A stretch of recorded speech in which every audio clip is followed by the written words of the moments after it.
Salut tout le monde et bienvenue dans cette nouvelle vidéo où je vais vous parler de mon 8e mois de grossesse. Si vous n'avez pas vu, j'ai publié il y a quelques jours la vidéo sur la valise de maternité, côté maman, côté bébé et le sac pour la salle d'accouchement. Donc n'hésitez pas à aller voir. Alors ce mois-ci, qu'est-ce qui s'est passé? Déjà, toujours pareil, autant fatiguée, autant de douleurs, le ventre plutôt gros, donc forcément ça tire. J'ai cette sensation encore, je vous en avais parlé, que les côtes vont s'arracher. Clairement, le ventre dessous, en fait, il me pousse les côtes. Donc c'est pas tout le temps, mais c'est par phase. Et j'ai vraiment cette impression que là, tout le long, jusque même dans le dos, ça me fait super mal. Franchement, c'est affreux. Donc là, ça va, mais comme je vous dis, c'est par phase. Et c'est difficile de trouver une position parce que j'ai vraiment ce sentiment que ça pousse, mais tellement fort au point que ça va s'arracher. Voilà, sinon au niveau du ventre, ben, ça tire un peu, mais les douleurs, c'est vraiment au niveau du poids du ventre. Là, je sens vraiment que ça pèse beaucoup. Dès que je me lève, j'ai le ventre qui tire, je sens que, que le bébé il est gros, quoi. Que ça pèse. En plus, ça appuie au niveau du bas, comme s'il allait sortir. Donc voilà, c'est vraiment des sensations très désagréables. Ça appuie au niveau de la vessie et tout.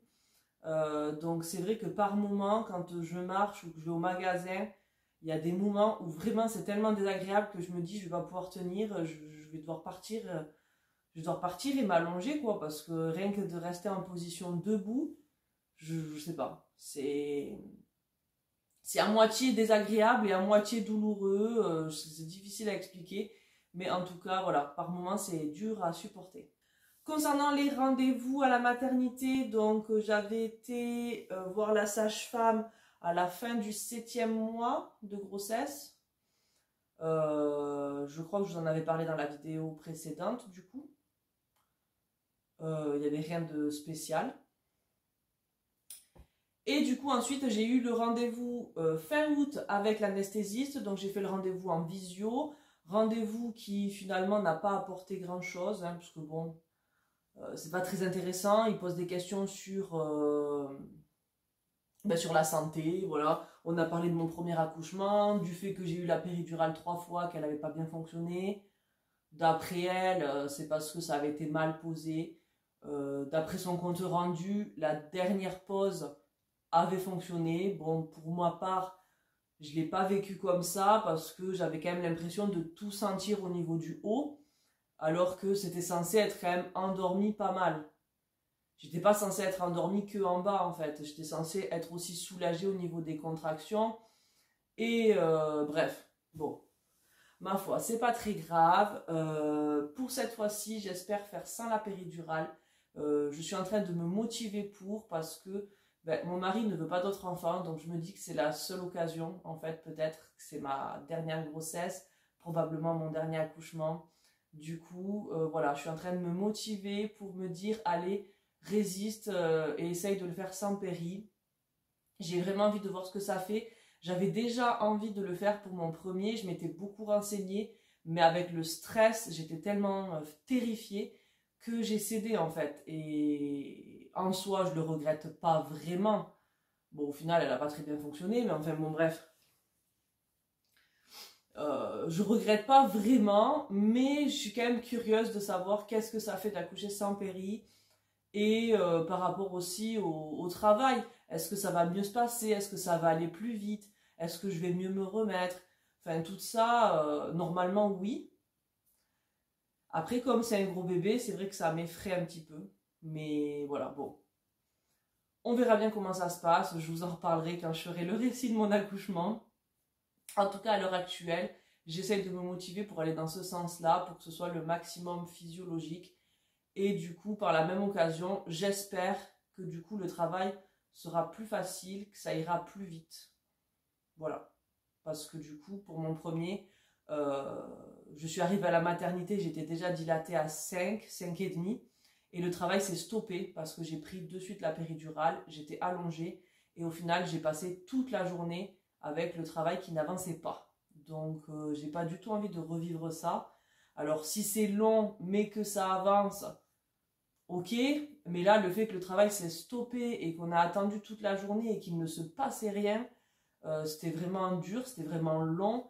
En plus j'avais pas dormi, enfin bon bref, on verra bien comment ça se passe, mais si jamais je peux éviter tout ça et avoir un travail plus rapide, plus fluide, pourquoi pas. On verra, je vous ferai le compte rendu. Ensuite, j'ai eu le rendez-vous pour mon diabète. Rendez-vous qui n'a servi à rien. On aurait pu le faire par téléphone parce que clairement, voilà, me faire déplacer pour faire une quarantaine de kilomètres, juste pour me demander comment je vis la surveillance, comment je vis le diabète, est-ce que ça va. Il n'y avait pas d'intérêt à ce que j'y aille en fait. Au final, pour me dire, on continue de surveiller 6 fois par jour, comme ça m'aide à réguler. Si jamais le taux n'est pas bon, ben, au moins ça me permet de pouvoir faire attention. Que si je ne le sais pas, ben, peut-être que je ferai des excès. Après, je vous avoue que je laisse un petit peu tomber. Ok, c'est pas bien. Ok, le diabète, c'est important, faut faire attention.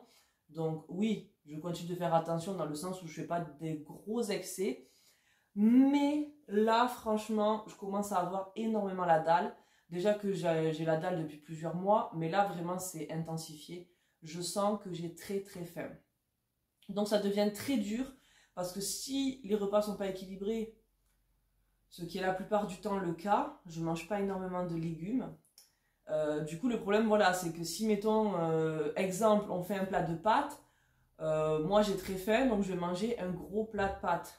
Sauf que ben, le diabète, il va pas apprécier, quoi, parce qu'il n'y a pas de légumes pour équilibrer le truc. Donc forcément, le taux, il va grimper. Donc j'essaye de me limiter, mais j'avoue que c'est compliqué, parce que voilà, j'ai faim et voilà, bref.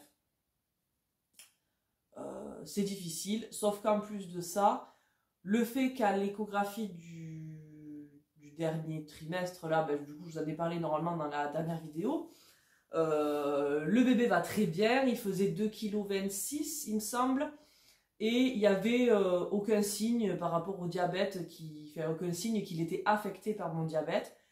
Tout était très bien, les courbes sont très bonnes.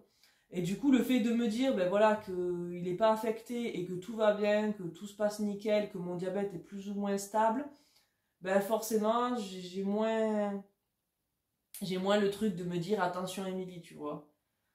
Du coup, je me dis, bon, si le taux il est pas bon, je me dis c'est pas grave.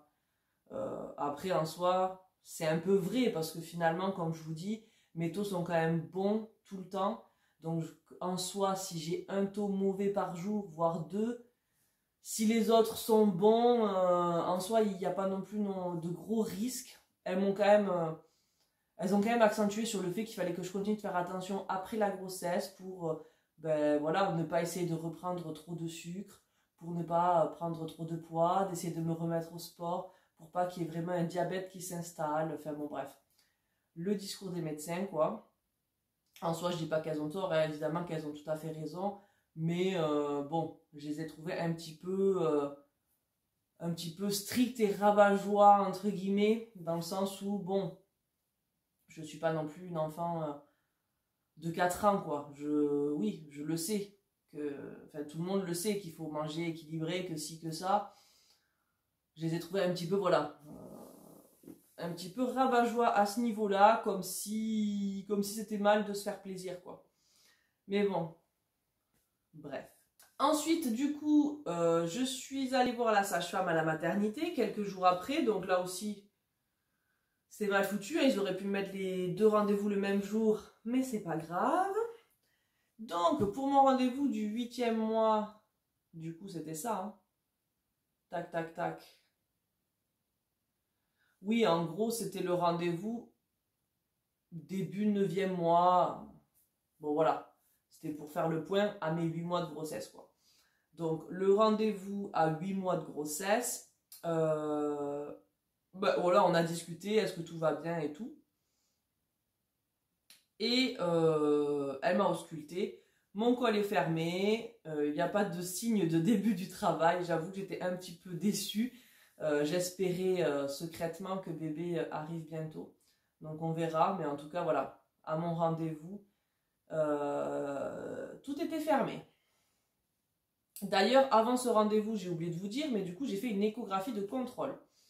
Cette échographie de contrôle, alors, tout va bien, bébé va bien. Donc, c'est une échographie que j'ai fait en plus de celles qui sont obligatoires. Vu que je fais du diabète gestationnel, c'était pour contrôler un mois avant le terme si bébé avait pris beaucoup de poids ou pas par rapport au diabète. Il est toujours dans les courbes comme il faut, tout va très bien. Et comme je vous disais, c'est un gros bébé, mais qui est grand. Donc en soi, il n'est pas très gros. Mais bon, pour vous faire une idée, à l'heure actuelle, du moins quand j'ai fait l'échographie, donc j'ai fait l'échographie le 10 septembre, donc à la fin de mon 8e mois. Donc voilà. Oui, donc j'étais à 8 mois. Donc à 8 mois de grossesse, mon bébé était à 3 kg 160. Donc voilà, pour vous faire une idée, le bébé est censé prendre 1 kg le dernier mois. Donc probablement qu'il va dépasser les 4 kg. Après c'est des estimations, donc ça se peut qu'il fasse moins. Ça m'a mis un peu la pression.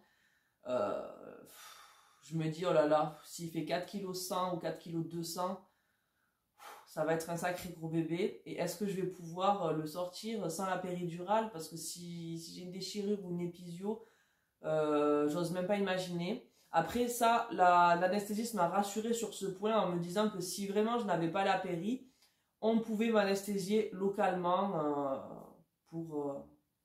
ben voilà, s'il y a une déchirure ou quoi, pour me recoudre. Bref, on pouvait faire une anesthésie locale. Donc voilà, sinon, bébé va bien. Bébé va très très bien. Donc ensuite, pour le déclenchement, il faut que bébé fasse plus de 3,5 kg, il me semble, à cette échographie de contrôle que j'ai fait. Donc comme il n'est pas au-dessus des 3,5 kg et qu'il était à 3,160 kg, ben, il n'y a aucune raison de déclencher. En plus, il est dans les courbes, tout va bien.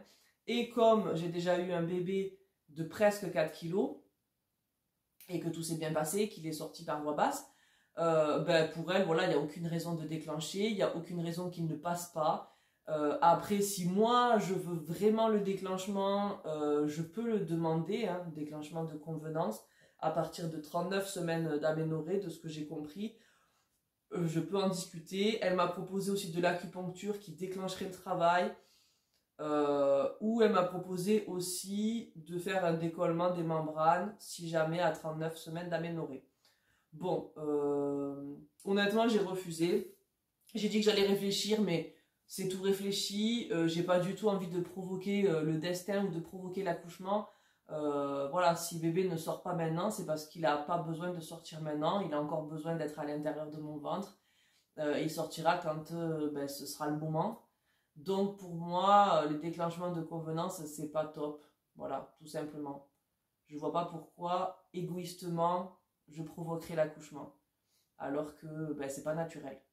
Donc je vais patienter, quitte à ce qu'il arrive après le terme. Tant pis, de toute façon pour mon fils, il est arrivé le lendemain du terme à 41 plus 1. Donc je me prépare mentalement à ce que ce soit pareil. Même si j'espère encore qu'il arrive en avance. Donc je fais quand même un peu du ballon, je prends quand même de l'homéopathie pour essayer de préparer, mais c'est pas des choses qui vont déclencher l'accouchement, hein. Donc ça peut aider éventuellement, mais ça ne va pas le déclencher. Donc patience, patience, et on verra bien. En tout cas, concernant cet avant-dernier mois de grossesse, je pense que j'ai fait le tour. Là, vous voyez, je commence à avoir très mal. Je pense que c'est le fait d'être assise comme ça, je sais pas. Je sais pas, mais ça me prend là, toute la côte là, jusqu'à derrière. Un mal. C'est affreux, vraiment. Après, sinon, pour dormir, c'est une catastrophe aussi. J'ai atteint un niveau élevé. Bon, après, voilà, hein, j'ai un bébé de plus de 3 kg dans mon ventre. Il y a des nanas qui accouchent de bébés plus petits que ça. Moi, je l'ai encore dans le ventre. Donc c'est très gros. Et en plus du poids du bébé, il y a quand même le poids de l'utérus, le poids du liquide amniotique. Enfin bon bref. Donc oui, j'ai quand même un ventre qui pèse énormément, qui est très gros en plus. Donc pour dormir, pour me retourner et tout, c'est la cata. Le bébé, comme en plus il est grand, ça devient compliqué pour lui de bouger, ce qui fait que quand moi je bouge, comment dire, il n'y a plus vraiment de place en fait, même pour moi, pour me plier, ou le ventre ne se plie plus quoi. C'est vraiment tout tendu. Donc voilà, c'est un petit peu la galère. Et ma vessie, elle est complètement écrasée, je pense. Donc forcément, je vais faire pipi toutes les 2 secondes. Et c'est affreux parce que, ben, de toute façon, tous mes organes sont écrasés quoi, à ce niveau-là. Donc voilà, ça devient difficile. Et la fatigue est intense. Après, j'avoue que ça me fait énormément de bien du coup que mon fils soit rentré à l'école. Je suis quand même un petit peu moins fatiguée que cet été parce que voilà, c'est énergivore quoi d'avoir un petit garçon de 3 ans qui en plus n'en fait qu'à sa tête. Donc là, le fait qu'il soit la journée à l'école, ça me permet de me reposer. Bon, du coup, je fais les vidéos sur YouTube, sur TikTok et tout. Je m'occupe, j'ai préparé les valises maternité, j'ai fait toutes les machines. Bon, je m'occupe un peu de la maison et tout, donc en soi, je fais pas non plus rien tous les jours. Mais de ne pas avoir Mathis, j'avoue que ça me permet de mentalement souffler un petit peu. Et puis voilà, et puis tout simplement, quand je sens que je suis fatiguée, ben je m'allonge quoi. Alors que quand il était là, je m'allongeais, mais bon, souvent, il me laissait pas tranquille quoi. Il me sollicitait toute la journée. Donc finalement, il n'y avait pas de vrai temps de repos.